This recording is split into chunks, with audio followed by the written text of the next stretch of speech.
Oke, bismillahirrahmanirrahim. Assalamualaikum warahmatullahi wabarakatuh. Selamat pagi, salam sehat semuanya anak-anakku kelas 10, 11, dan kelas 12. Di pagi hari yang cerah ini ketemu lagi bersama Ibu di acara Ganesha Cats, podcast dari SMA Negeri 1 Purworejo yang memfasilitasi informasi dari sekolah untuk kalian yang pada masa pandemi seperti sekarang ini yang tidak bisa datang ke sekolah. Oke, di pagi yang cerah ceria ini, Ibu menghadirkan seorang narasumber bintang tamu yang amat sangat luar biasa sekali. Beliau sibuk banget, jadi untuk bisa ketemu dengan Ibu hanya diberi waktu tidak lama-lama, kurang dari 1 jam harus selesai. Oke, beliau adalah Dr. Hidayat Amir atau Hidayat Amir PhD ya. Oke, selamat pagi Pak Dokter. Assalamualaikum. Waalaikumsalam warahmatullahi wabarakatuh. Selamat pagi, selalu semangat. Amin. Jadi anak-anakku semua ya, beliau itu kenapa istimewa? Karena beliau pasti MG 93, alumni SMA Negeri 1 Purworejo tahun 93, dan beliau sekarang menjabat di Badan Kebijakan Fiskal. Nah, ini dihafalke loh Pak Dokter, saya mikir bidangnya kebijakan ekonomi makro, gitu ya Pak Dokter? Oke, mudah-mudahan tidak salah. Oke, beliau alumni SMA 1, beliau juga alumni dari sekolah lanjutan yang kalian idam-idamkan. Beliau alumni dari STAN, Sekolah Tinggi Akuntansi Negara. Yuk kita kulik bersama Bapak Dr. Hidayat Amir. Nah, monggo Pak Dokter diperkenalkan diri Pak Dokter. Terima kasih teman-teman semuanya. Saya panggil Mbak, boleh nggak Bu Irna? Biar lebih egaliter, biar Mas saja semuanya. Oke, siap. Perkenalkan, Hidayat Amir itu temennya Mbak Irna, Bu Irna. Saya jadi canggung karena satu angkatan, saya juga teman satu kamar, Pak Dr. Muhammad Nur Yuniarto, Nur. Iya, yang kemarin. Sama ngekos saya kenal beliau pertama kali pas SD lomba siswa teladan. Luar biasa. Sama-sama siswa teladan ya. Tapi saya rankingnya jauh dulu itu. Saya asli Tersidi Lor Pituru, Kecamatan Pituru, Purworejo. Jadi lulus SMA, terus dulu mimpinya sih pengen kuliah ke ITB gitu. ITB. Saya daftarnya Mbak Irna pilihan 1 ITB, pilihan 2 ITB. Begitu pulang ditanya sama bapak saya, almarhum, benar kamu nggak daftar STAN? Kalau nggak diterima jangan salahkan bapak dulu ya. Gitu. Akhirnya hari berikutnya saya minta izin berangkat ke Jakarta karena sudah kenal dulu dengan senior alumni STAN. Daftar STAN. Alhamdulillah diterima juga, dan pengumuman yang keluar dulu kan STAN. Jadi di ITB-nya terima di planologi pilihan kedua, tapi sudah seminggu di STAN, sudah dipelonco. Akhirnya in short, singkatnya saya milih ke STAN. Ada cerita uniknya, tapi mungkin nanti lah kalau perlu diceritakan. Oke, jadi kira-kira perkenalan awalnya, monggo. Oke, Pak Dokter 1 ini ternyata impiannya ke kampus Ganesha, ke ITB. Tapi ternyata memilih STAN. Ada apa ini? Oke, nanti kita kulik bersama ya, kenapa beliau mengambil yang seperti itu. Oke, sebelumnya gini Pak Dokter, masa SMA terlebih dahulu. Saat SMA dulu gimana nih? Saat penjenengan SMA. Oh ya Pak Dokter ini pernah sekelas dengan Ibu di kelas 16 ya Pak Dokter? Ya. Tapi beliau pintar sekali, cerdas, teladan, sehingga beliau masuk di jurusan fisika. Nah, IPA-nya. Jurusan fisika kalau sekarang IPA ya, IPA, IPS, bahasa. Kalau zaman Ibu itu fisika, biologi, sosial sama budaya. Nah, beliau IPA yang beneran IPA, jadi di A1 di fisika. Nah, kalau Ibu IPA yang KW nanti di biologi. Gitu. gimana dulu waktu SMA Pak Dokter? Kegiatan panjenengan saat SMA dulu apa aja nih? Biar adik-adik bisa tahu banyak tentang panjenengan di SMA. Gimana Pak Dokter? Saya itu karena bapak saya kayak kampung ya, aktivis di NU. Bapak saya itu kadang-kadang gini, kalau saya dapat nilai sejak SD itu nilai bagus gitu, nilai bagus ya oke lah. Tapi kalau kamu nggak bergaul, nggak bermasyarakat, enggak lah kata dia, harus aktif di organisasi gitu. jadi itu yang membuat saya sejak dari SMP aktif di Pramuka, di OSIS. Di SMA gini-gini mungkin tampangnya nggak terlalu kiai gitu ya, tapi saya ketua Rohis loh. Ketua Masjid Baitul Mal. Baitul Hikmah, sorry. Baitul Mal Tulistan. Oke ya, ketua Rohisnya beliau Bapak Hidayat Amir. Kalau kami manggil biasanya Acong gitu ya, maaf dulu waktu. Hidayat Acong. Dulu. Sekarang enggak berani, udah jadi Pak Dokter, saya enggak berani memanggil kayak gitu. Oke. Kegiatannya di SMA mendukung enggak dengan aktivitas panjenengan selanjutnya setelah SMA?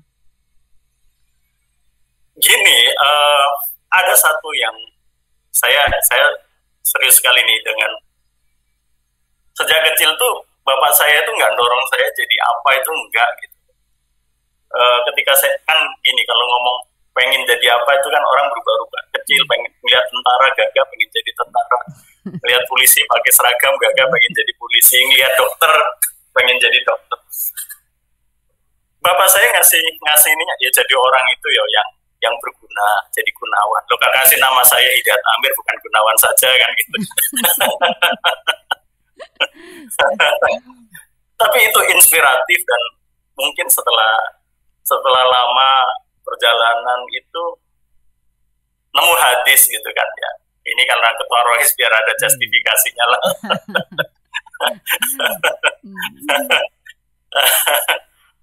Kan Nabi ngendiko khairun nas anfa'uhum linnas gitu kan. Sebaik-baik manusia itu yang bermanfaat buat yang lain. Jadi akhirnya kan kita berpikir menjadi bermanfaat itu seperti apa sih gitu. Ya, menjadi bermanfaat itu ya kalau kita banyak memberi, kita banyak membantu, kita ya kebutuhannya apa gitu di lingkungan itu. Makanya jadi orang yang aktif, belajar aktif, Mbak Erna, walaupun saya termasuk orang yang sebetulnya nggak terlalu banget gitu. Walaupun saya A1 rankingnya di tengah, kadang-kadang merosot. Pernah sampai 26 gitu kan, merosot ke 26 gitu. Biasanya di belasan. Itu ya begitu, tapi kadang-kadang saya merasakan betul aktivitas berorganisasi, bergaul dengan yang lain, memanage aktivitas, tanggung jawab itu sangat penting.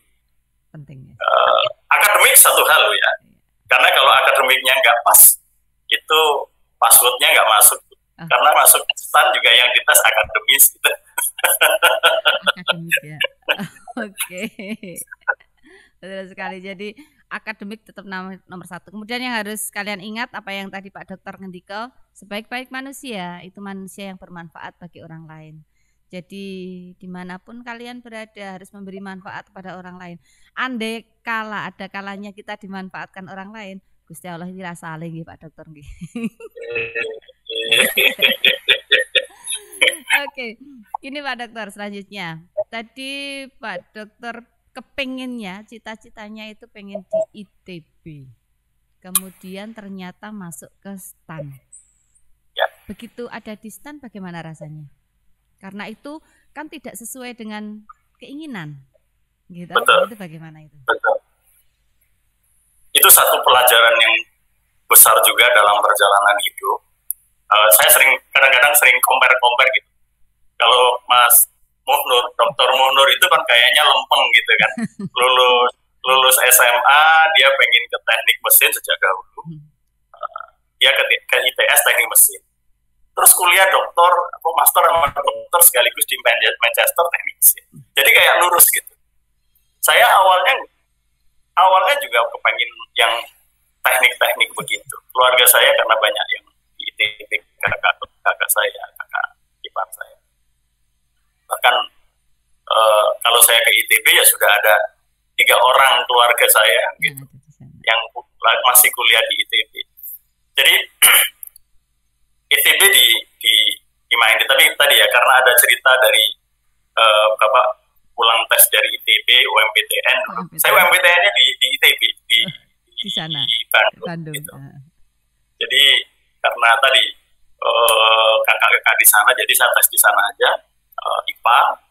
Begitu balik, ya tadi Bapak cuma nanya, bener cuma ngambil ITB, ntar kalau dua-duanya lolos hilang loh, gitu kan. Ya, saya tadi terus akhirnya daftar STAN. Begitu daftar STAN, pengumuman STAN duluan. Jadi ya udah diterima STAN dan mulai masuk duluan. Ada ospek dulu, masa pengenalan kampus, gitu, MBK. Seminggu di MBK, di Gojlok, masih zaman dahulu lah acara-acara yang lucu-lucu itu. Tapi itu yang membuat kita berkesan. Nah, hari Sabtu pagi itu udah pengumuman ternyata terima ITB. Ya, mau diterima ITB, saya pengen ke ITB, saya balik ya. Balik, sampai rumah, ya ibu, bapak, ya dingin-dingin aja gitu. Saya bersemangat gitu, sudah di pelontos gitu. Dari STAN udah di pelontos.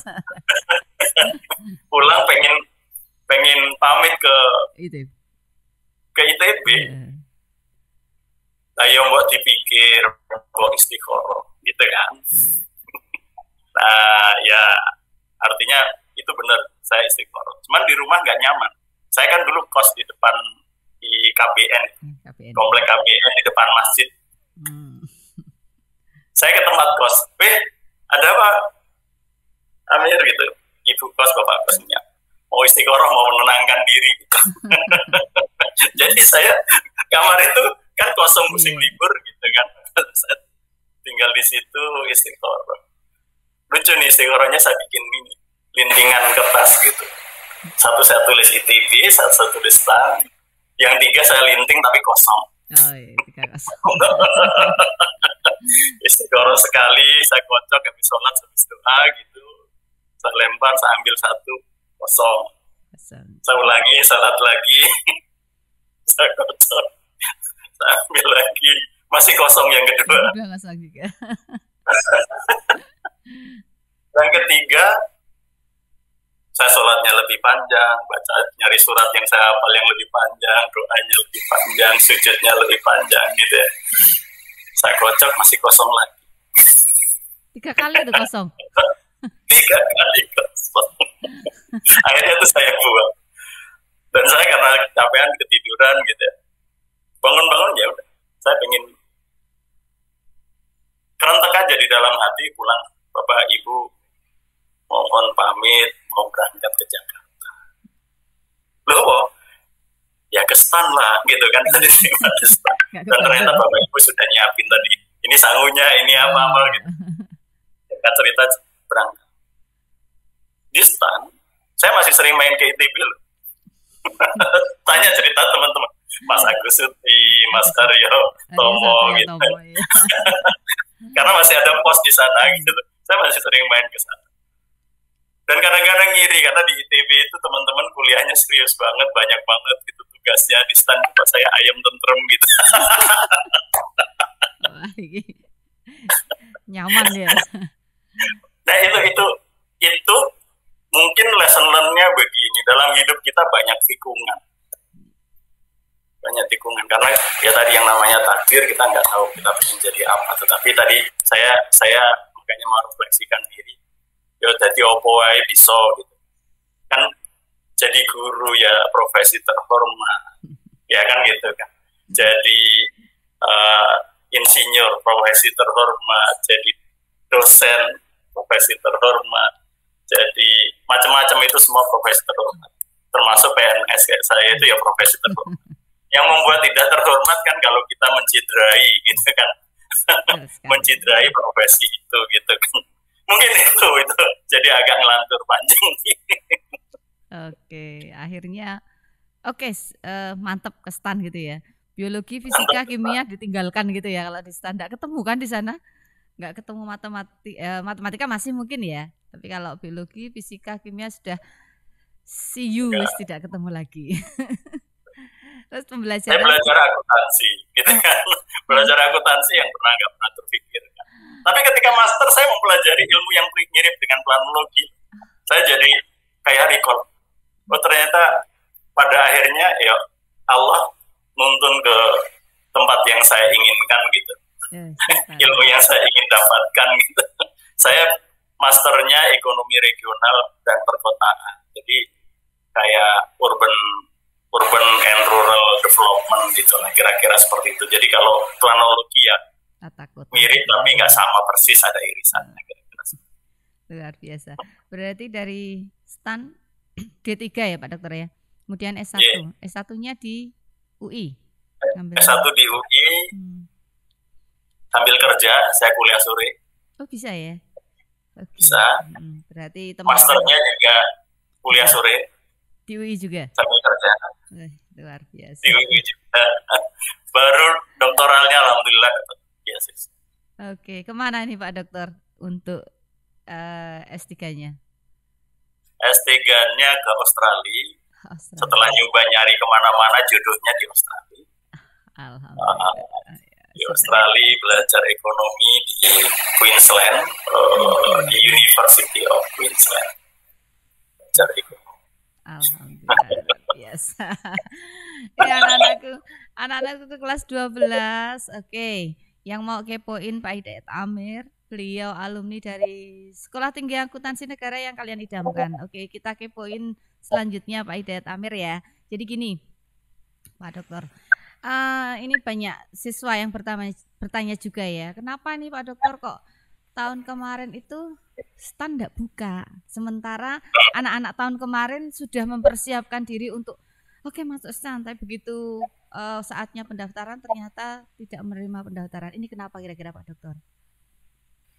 STAN itu sedang dalam posisi perbaikan manajemen kurikulum.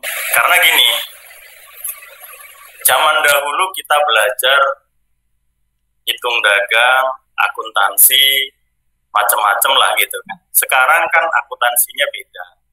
Akuntansi yang dipelajari di STAN itu mungkin sebagiannya dulu ya sama dengan yang di kampus lain. Nah sekarang kita mau lebih, STAN tuh pengen lebih segmented. Akuntansinya bukan hanya akuntansi yang dipelajari, sebetulnya keuangan negara.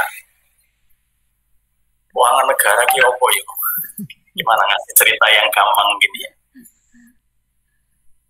Negara itu kan dia punya aset.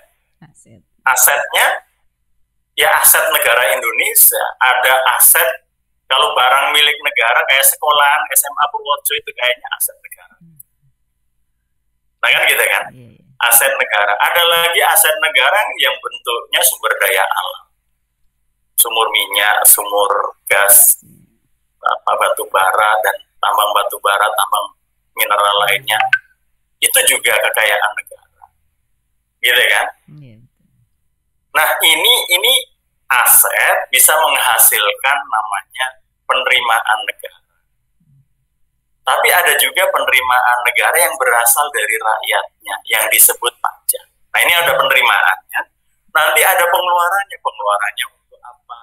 Kemarin ini sekarang untuk biaya vaksinasi, untuk biaya sekolah, gitu kan? Pengelolaan sekolah, bayarin saya sebagai PNS, UNA sebagai guru, gitu kan? Nah, itu semua akuntansinya itu kompleks. Dan bukan hanya nyatet akuntansinya, tapi mengelolanya. Jadi keuangan negara sebetulnya lebih kepada pengelolaan keuangan negara. Akuntansinya cara nyatet. Dulu konsentrasinya banyak di situ, ada pajak, ada anggaran segala macam. Nah sekarang kita lebih dekompresi. Nah tantangannya kan lebih banyak. Sekarang ada perubahan cara digital, cara kerja dan sebagainya. Nah ini dalam konteks itu Dan Stan dulu kan juga sekarang sudah memilih Politeknik Keuangan Negara. Ini sedang dalam proses itu. Nah, nanti dihitung lagi kebutuhannya ke depan. Dan harapannya nanti alumni Stan tidak hanya ngisi PNS, ASN, Kementerian Keuangan. Oh, lebih luas berarti ya. Lebih luas, karena urusan keuangan negara nggak hanya di keuangan Kementerian Keuangan, ada di kementerian lain. Sebetulnya sudah mulai ada di PPK, ada di BPKP, kemarin ada di Kementerian PUPera, ada di banyak. Ke depan mungkin juga Pemda. Oh, masuk ke Pemda juga. Sebagian kemarin bentuknya formatnya kerja sama. Tapi ini dibuka, peluang-peluang ini dibuka. Nah, ini dalam konteks itu maka segmennya biar nggak overlapping dengan yang dibuat di kampus umum. Ini biar lebih segmented dan lebih pas dengan antisipasi kebutuhan ke depan. Kan yang masuk Stan sekarang dididik untuk mengantisipasi kebutuhan yang akan datang. 10-20 tahun yang akan datang. Saya lulus dari Stan tahun 96. Sekarang katakanlah kerja lebih serius di Kementerian Keuangan kan setelah beberapa tahun dari lulus. Nah, ini diharapkan menjadi bagian dari manajemen sumber daya manusia yang dibutuhkan untuk mengisi pos-posnya pengelolaan keuangan. Mungkin gitu. Jadi berarti penataan untuk kedepannya ya lebih bagus lagi. Ya. Kemudian untuk tahun ini gimana Pak Dokter? Kira-kira ada peluang untuk dibuka atau masih ditutup? Ya, bagaimana ini? Saya belum tahu detailnya. Tapi ini proses ini ongoing. Saya lama juga enggak. Saya udah sejak tahun berapa ya enggak ngajar soalnya, jadi agak jarang karena waktunya udah susah banget. Kalau kemarin dulu beberapa tahun terakhir saya masih menyempatkan ngajar walaupun 2 kelas gitu, karena beberapa waktu lalu terakhir tahun berapa 2017 kan. 2017 itu masih ada kelas di Purnawarman yang agak dekat. Ini sekarang kan masih udah Jurang-Mangu, kalau jalan agak jauh. Waktunya hilangnya banyak. Dan masih bimbing beberapa kali gitu. Nah, jadi karena memang hobinya ngajar gitu.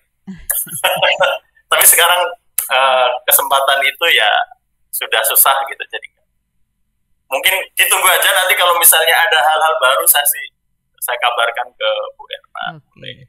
Tapi belum fix, maksudnya diputuskan untuk dibuka atau bagaimana, belum ada ya yang keputusan? Belum. Saya belum dengar ya enggaknya, tapi harusnya sih segera. Siap. Jadi para siswa kelas 12 kalau mereka menginginkan ke Stan tetap harus dipersiapkan ya Pak Dokter ya untuk seleksinya. Setidaknya untuk seleksi masih ada seleksi fisik juga kalau di Stan Pak Dokter. Termasuk itu. Oh, belum ya. Oke. Jadi anak-anakku masih dipersiapkan. Jadi untuk kedepannya Politeknik Keuangan Negara masih belum bisa memutuskan untuk dibuka. Jadi setidaknya dalam waktu dekat lah ini akan ada informasi untuk pembukaan pendaftaran ke Stan gitu ya Pak Dokter ya. Oke. Yang penting dipersiapkan lah, kemanapun diterimanya kan yang penting diterima.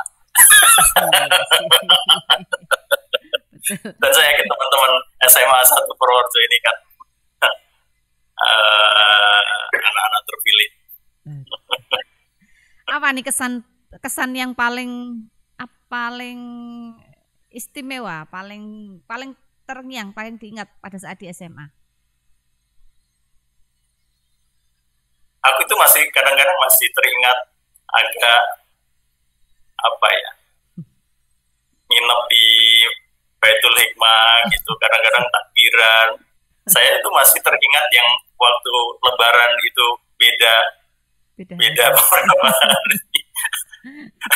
Karena ada kewajiban bagiin, masih ada beras numpuk di musola, terus saya sahur-sahur datang ke Pak Said dulu, Pak Haji Said guru agama, minta arahan gitu kan, minta arahan Pak ini di belakang sudah takbiran, saya datang pas waktu sahur Pak Said masih sahur gitu. Pak Said, saya masih puasa nggak apa-apa, mau kita pakai pakai ngikut yang pemerintah, ya lebarannya besok berarti sekarang masih bisa dibagi gitu kan. Jadi ini cerita lucu yang masih teringat, bukan lucu lah, kejadian yang memorable, kadang-kadang masih teringat tidur di musola Baitul Hikmah. Kepengin nginep di Masjid Baitul Hikmah lagi enggak nih? Wah, kapan-kapan loh. pengen banget saya pengen banget main sebetulnya. Oke. Gini Pak Dokter, tadi sudah ngendika banyak tentang stan. Kemudian gini Pak, suatu hari itu saya pernah melihat panjenengan di layar TV itu ada Menteri Keuangan, kok belakangnya itu saya lihat kok perasaan pernah lihat siapa ya, tak mat-mat kayak terus apa teman saya ya. Ternyata saya tanya-tanya, oh iya itu Hidayat Amir. Wow, ternyata panjenengan ada di belakang Menteri Keuangan. Oke, ini posisinya di kebijakan fiskal. Apa ini Pak Dokter, Badan Kebijakan Fiskal? Oke, di Kementerian Keuangan itu ada beberapa eselon satu. Ada banyak, ada pajak, bea cukai, anggaran. Ada satu eselon satu yang namanya Badan Kebijakan Fiskal. Badan Kebijakan Fiskal itu sederhananya dia kayak think tank-nya Ibu Menteri Keuangan. Think tank itu lembaga yang memformulasikan kebijakan. Oh, berarti kalau ada kebijakan fiskal, kebijakan keuangan negara, APBN. Jadi kalau APBN itu ya dibuat bersama dengan wakil rakyat DPR. Nah, kita nyiapkan itu ya saya di belakang lah nyiapin untuk mendiskusikan dengan DPR segala macam. Di situ tuh jadi bantuin begitu. Kedepannya apa nih?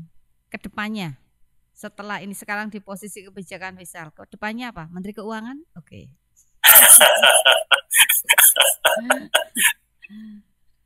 Gini, kalau dulu memang kadang-kadang punya cita-cita, tapi kalau sekarang melihat bebannya Menteri Keuangan kayaknya ya lebih enak yang bantuin bukan yang dibantuin. Lebih yang bantuin ya. Oke. Gitu. Nah jadi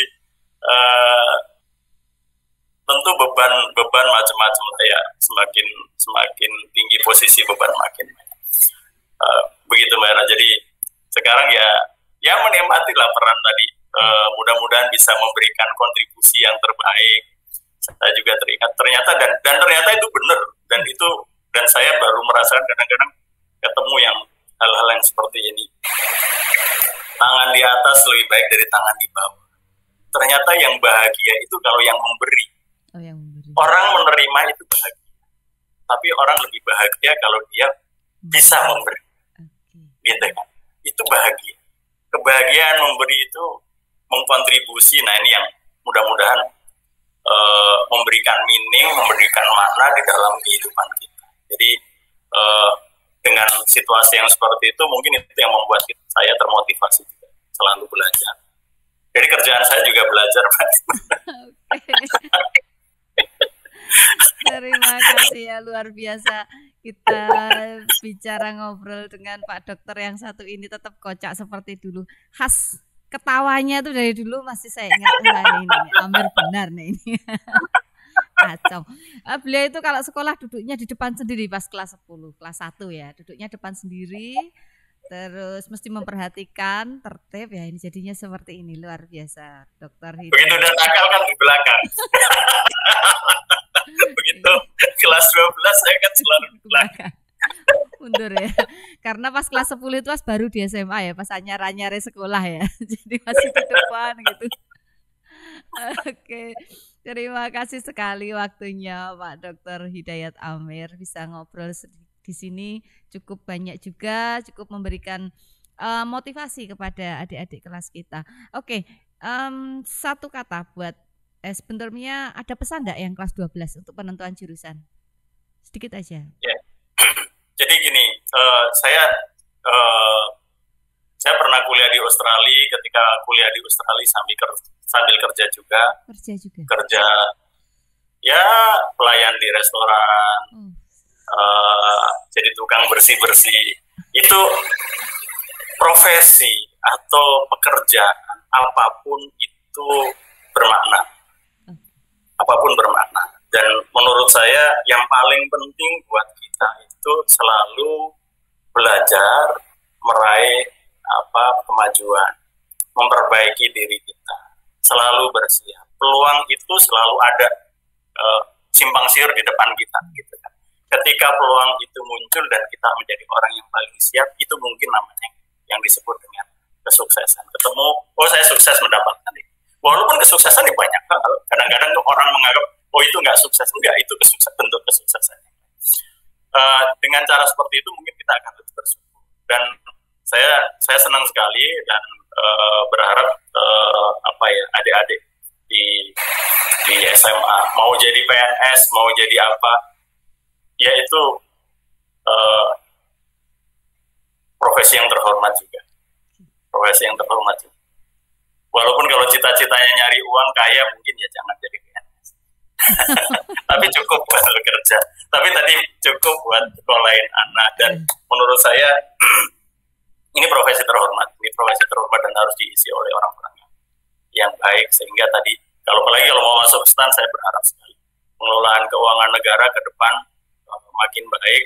Mudah-mudahan ya kayak sekarang contohnya ya, bagaimana ketika situasi COVID, APBN harus digunakan sebaik mungkin gitu untuk melayani masyarakat, melindungi hayat dan masa depannya, termasuk tadi sekolah, walaupun situasinya harus online ya tetap harus berjalan. Oke. Jadi terima kasih sekali. Saya juga senang banget begitu beberapa kali terus akhirnya ketemu dengan ternyata ada Mbak Erna yang jadi guru. Aduh, malu saya. SMA gitu. Oke.